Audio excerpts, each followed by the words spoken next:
நேயர்களுக்கு வணக்கம்.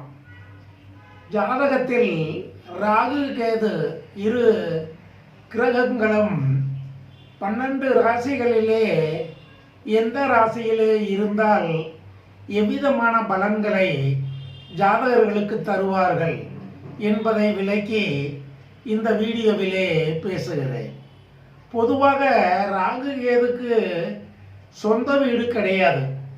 அவர்கள் எந்த ராசியிலே இருக்கிறார்களோ அதை கையில் எடுத்துக்கொண்டு அவர்களே அந்த ராசியின் அதிபதிகளாக நினைத்து செயல்படக்கூடிய கிரகங்கள். உதாரணமாக செவ்வாய் வீட்டிலே இருக்கிறார் என்றால் செவ்வாயினுடைய குணாதிசயங்களை கைப்பற்றி கொள்ளுவார்கள். அதோடு மட்டுமல்லாமல் ராகு கேதுகள் எந்த ராசியிலே இருந்து குருவின் பார்வையை பெற்றால் அசுப பலன்கள் உறுதியாக ஜாதகர்களுக்கு கிடைக்காது என்றும் ஜோதிட சாஸ்திரின் ஆதிகால மூல சுவடிகளிலே குறிப்பிடப்பட்டிருக்கிறது. குரு பார்க்க கோடி நன்மை என்ற பழமொழியும் எழுதப்பட்டிருக்கிறது. எனவே ராகுவையோ கேதுவையோ குரு பார்த்தால் அவர்கள் அசுப பலனை தீய பலன்களை தர முடியாது என்று ஜோதிட மூல நூல்களிலே சொல்லப்பட்டிருக்கிறது. ஆமேஷம் எருது சுரான் நண்டு கண்ணி 5 இடத்தில் கருணாகம் அமர்ந்து நிற்கில் பூமேடை தனில் துயிலும் ராஜயோகம் என்று அதிகால சோதிட சுவடியின் தமிழாக்க பாடல் சொல்லுகிறார். எனவே பொதுவாக மேசம், ரிஷபம், கடகம், கன்னி, மகரம் ஆகிய 5 ராசிகளிலே ராகுவோ கேதுவோ இருந்தால் உன்னதமான பலன்களை ஜாதகர்களுக்கு வழங்குவார்கள். அதோடு மட்டுமல்லாமல் தான் இருக்கும் வீட்டின் அதிபதி என்ன பலனை ஜாதகர்களுக்கு தருவாரோ அந்த பலனை உறுதியாக அவர்கள் தருவார்கள். பொதுவாக கேதுவுக்கு 7 வருடங்கள் தசாகாலம் என்றும் ராகுவுக்கு 18 வருடங்கள் தசாகாலம் என்றும் ஜோதிட மூல நூல்களிலே குறிப்பிடப்பட்டிருக்கிறது.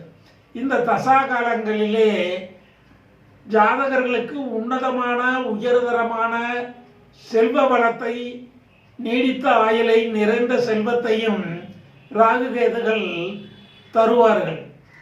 அவர்கள் அவ்வாறு தர வேண்டுமானால் அவர்கள் எடுக்கக்கூடிய ராசி, அவரை பார்க்கக்கூடிய அந்த ராசி அதிபதி அல்லது குரு, சுக்கிரன் போன்ற கிரகங்களுடைய நல்ல பலன்கள் ஏற்பட வேண்டும். பொதுவாக ராகு கேதுவுக்கு புதன், சுக்கிரன், சனி ஆகிய கிரகங்கள் நட்பு கிரகங்கள் என்று ஜோதிட மூல நூல்களிலே சொல்லப்பட்டிருக்கிறது. அடுத்து ராகுவோ கேதுவோ 3, 6 ஆகிய 2 ராசிகளில் இருந்தால் சாதாரணமான சுமாரான நல்ல பலன்களை தருவார்கள்.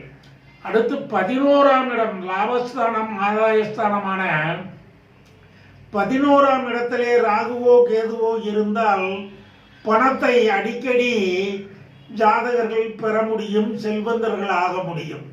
இந்த மாதிரியும் ஜோதிட சாஸ்திரத்திலே சொல்லப்பட்டிருக்கிறது.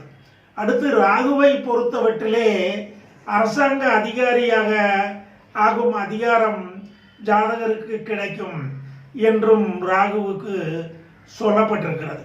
அடுத்து சூதாட்டம், ரேஸ், லாட்டரி போன்ற இனங்களிலே அதிகமான செல்வத்தை குவிக்கக்கூடிய கிரகம் ராகு என்றும் ஜோதிட சுவடிகளிலே சொல்லப்பட்டிருக்கிறது. ஆக மேஷம், ரிஷபம், கடகம், கன்னி ஆகிய 5 ராசிகளிலே ஜாதக ராகுவோ கேதுவோ இருந்து அவர்கள் குரு, சுக்கிரன், புதனுடைய பார்வைகளை பெற்றால் உன்னதமான பலன்களை தருவார்கள். பொதுவாக குருவினுடைய பார்வை எல்லா கிரகங்களும் தரக்கூடிய கெடுபலன்களை அகற்றும் இந்த மாதிரி குருவினுடைய பார்வைக்கு பலன் சொல்லப்பட்டிருக்கிறது. ஆகவே பொதுவாக ராகு கேது 2 கிரகங்களும் அவரவர் இருக்கக்கூடிய ராசியிலே இருந்து 4ஆம் இடத்திலே இருந்தாலும், லக்கினத்திற்கு 4ஆம் இடம் கேந்திரஸ்தானத்திலே இருந்தாலும், 5, 9 ஆகிய திரிகோண வீட்டிலே இருந்தாலும், 11ஆம் இடத்திலே இருந்து குரு பார்வையை பெற்றாலும் அவர்கள் கோடீஸ்வரர்களாக முடியும், மிகப்பெரிய அரசாங்க அதிகாரியாக முடியும், அனாமத்து சொத்துக்கள் ஜாதகருக்கு கிடைக்கும். இவ்வாறெல்லாம் ஜோதிட மூல நூல்களிலே சொல்லப்பட்டிருக்கிறது. ராகு என்ன பலனை தருவாரோ அதே பலனைத்தான் கேதுவும் தருவார்.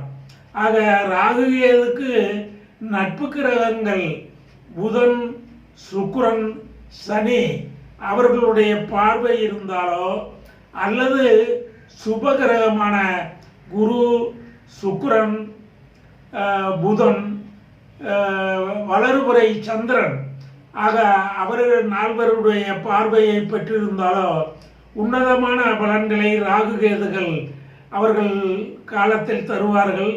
தசாகாலமும் சிறப்பாக அமையும் என்று ஜோதிட மூல நூல்களிலே சொல்லப்பட்டிருக்கிறது என்ற விவரங்களை நேயர்களுக்கு தெரிவித்து, இந்த வீடியோவை பார்க்கும் நேயர்கள் அனைவரும் என் வீடியோவிற்கு சப்ஸ்கிரைப் செய்து ஆதரவு தர வேண்டும் என்றும், உங்கள் அனைவருக்கும் என் நல்வாழ்த்துக்களையும் வணக்கங்களையும் கூறி விடைபெறுகிறேன்.